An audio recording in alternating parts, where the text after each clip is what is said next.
नमस्कार, मी पूजा. लीगल चॅनलमध्ये आपल्या सगळ्यांचं स्वागत करते. रिसेंट जजमेंट आहे सुप्रीम कोर्टाचं. सुप्रीम कोर्टाने खूप महत्त्वपूर्ण निर्णय दिला आहे. तो म्हणजे डोमिसाईलवर आधारित आरक्षण हे सुप्रीम कोर्टाने रद्द ठरवलं आहे.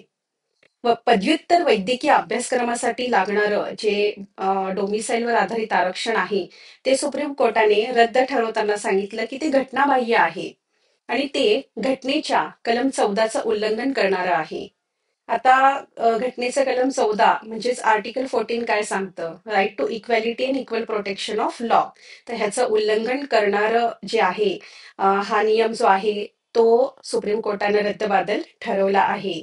आणि ह्याबरोबरच सुप्रीम कोर्टाचं असं म्हणणं आहे की भारत देश हा एक आहे. भारत देशामध्ये राहणारे जे रहिवासी आहे ते भारतीय आहेत आणि त्यामुळे ह्या देशामध्ये कोणाला कुठे पण राहण्याचा अधिकार आहे. ह्या देशामध्ये आपलं निवासस्थान निवडण्याचं स्वातंत्र्य हे प्रत्येकाला आहे ॲज अ भारतीय. Thank you so much.